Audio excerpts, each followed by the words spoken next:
Welcome to the Deep Dive. Today we're cracking open the new rulebook for emergency medicine here in the UK. We're looking at the Royal College of Emergency Medicine's 2025 standards for training excellence. And look, this isn't just theory. This document really defines what supervision, capacity, and safety should look like in your ED. It's so vital right now, isn't it? I mean, we all know what it's like on the shop floor. You've got escalating pressures, incredibly complex patients, and just this high-pressure environment. Absolutely, and the source material, it doesn't shy away from that. It explicitly says EM trainees and trainers consistently score highest on markers for burnout in GMC surveys, which leads to people leaving. And that's exactly what these standards are trying to tackle. The RCEM Training Standards Committee saw this erosion of educational quality because of the service demands. So this is the official response. It is. The goal is to set crystal clear standards, monitor them, provide feedback, all based on that GMC promoting excellence framework. But our mission today is a bit more practical. We want to pull out the most critical, actionable bits that affect your daily life. Whether you're a trainee or a trainer, we're going to show how patient safety and a supportive learning environment are really the same thing. Okay, let's get into it. The foundation seems to be culture and safety. That's section D. And it says EDs must have a safety culture where learners, educators can raise concerns openly and safely without fear of adverse consequences. That phrase is so powerful, without fear of adverse consequences, because it really challenges that old hierarchy, doesn't it? The idea that speaking up might damage your career. Yeah. And it goes on, the department has to have systems not just for reporting mistakes, but for actually investigating and learning from them, a proper governance loop. It also stresses supporting the development of duty of candor skills. What does that mean for a trainee on the ground? It means we have to train you for the human side of things, not just the clinical crisis. How to communicate honestly with a family when something goes wrong. It's a core skill, and it needs proper teaching. And that safety culture, it links directly to supervision. The guidance says high-quality supervision is vital for safety and for retention. It absolutely is. The guidance actually breaks good supervision down into 3 functions. Yeah. A tripartite structure. The first one is normative. That's what most people think of, just ensuring high-quality, safe patient care. Okay, the basics. And What's the second? The second is formative. So that's the educational piece. It's all about learning in the workplace. And the main way that happens through high-quality, timely feedback. Right, but it's the third one that feels like the real game changer. It really is. The third function is restorative. This is all about enhancing the well-being of the person being supervised. So helping them process difficult cases, manage that moral distress, recognizing when someone is struggling. You can't teach someone who's drowning in stress. And that takes time and skill. We'll get to the time allocation later, but first, logistics. Section E talks about induction. Yeah, a proper formal induction. So no trainee should ever feel adrift when they start. They need to know their duties, who supervises them, where the guidelines are, and how to raise a concern from day one. And just as important, what happens at the end of the shift. This is huge. The standards are finally taking a stand against that toxic culture of late finishes. Handover has to be organized and scheduled. Yes, for learning, but it must not put people under pressure or delay them leaving on time. Okay, so that sets the cultural scene. Now let's move to the nuts and bolts. Departmental requirements, staffing, workload.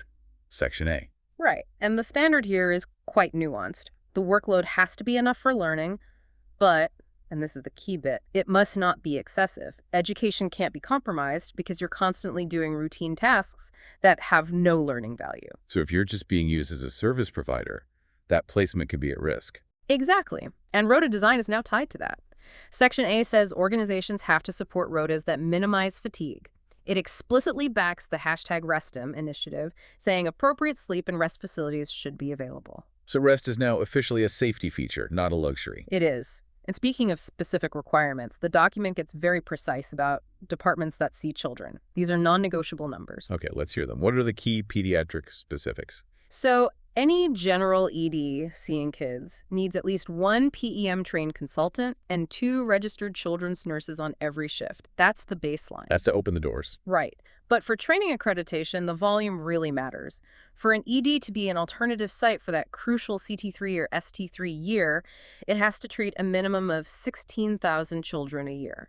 16,000. That's a high bar. It guarantees that exposure. It does. And if you want to host PDM subspecialty training, it's even higher, at least 18,000 children per year, plus a specific minimum for consultant staffing. The message is clear. Quality PAIDS training needs high volume.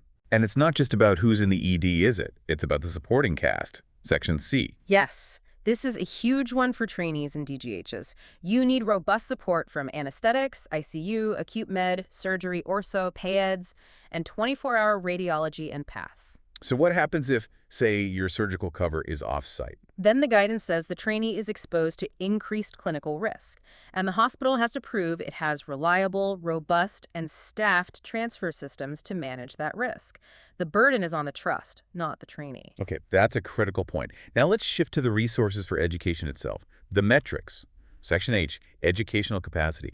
This feels like the part that's going to have the biggest impact on job plans. Oh, without a doubt. This is the big one. It mandates that named trainers should have 0.25 PA per trainee in their job plan. A quarter of a PA per trainee. So if you're supervising 8 trainees, that's 2 full PAs in your job plan just for that. Precisely. It stops educational supervision being something you squeeze in during your lunch break or after your shift. Training schools are going to be auditing this. If the trust isn't providing the time, they're failing the standard. And the consultant ratios for higher trainees. Also very specific.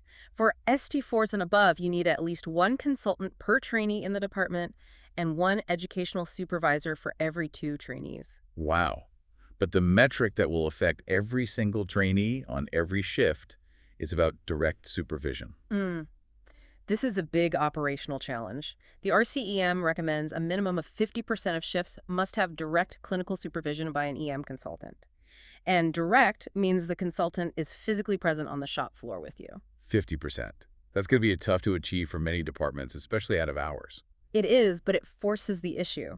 If you consistently fall below that 50% floor, the training school has grounds to question the safety and quality of that placement. And who can be a supervisor? We should touch on that. Mostly substantive EM consultants, but there's an important addition. It says senior SAS doctors with the right training and experience can act as educational supervisors with approval from the head of school.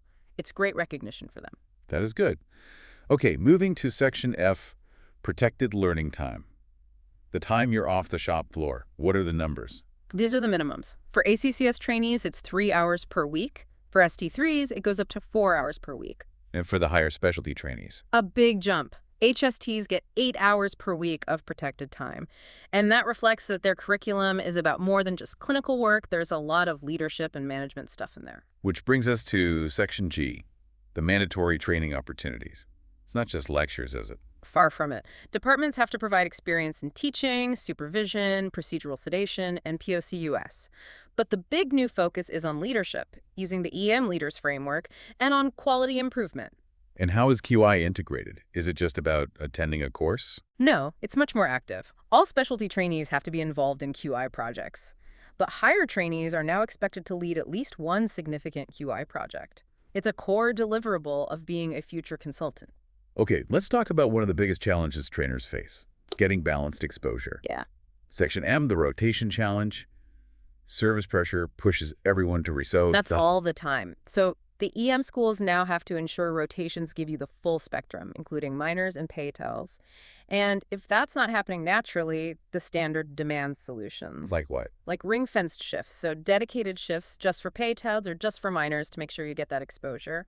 And it says no trainee should spend all 3 years of higher training in an adult-only department. And trauma exposure is also specified. Yes. ST4 to 6 trainees must spend at least 6 months in a major trauma center or an accredited trauma unit with ring-fenced trauma experience. So you're actually doing it, not just watching. And finally, on placements, there's a point about stability and peer support. A really important one. It says you shouldn't be placed in isolation.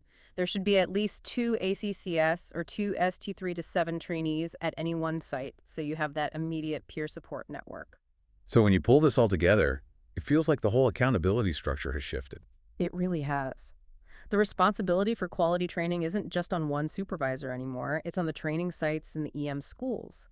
The sites have to have transparent governance systems like faculty educational governance statements or FEGS. So that's where the whole faculty meets to discuss every trainee's progress and can flag concerns early. Exactly. And the guidance also formally supports flexible working, less than full-time training. And it mandates a supported return to training after any break longer than 3 months with a proper plan to get you back up to speed safely. This is such a robust framework. Yeah. And what we've tried to do is just pull out those hard numbers, the real levers for change. This guidance, it isn't just aspirational, is it? The 0.25 PA per trainee, the 50% supervision, the 16,000 pays volume. These are clear, auditable goalposts. This is now the baseline for excellence you should expect to receive or to provide. Mm. And that leaves a big question for you listening and for your trust's leadership. Given these precise metrics and the focus on organizational accountability, how will your local organization actually demonstrate and prove to the regional schools that they are meeting these standards, especially when the ED is under pressure? And if a department fails to meet them, what does that failure imply for the future recognition of that training placement? That's the challenge that's going to shape UK emergency medicine for years to come.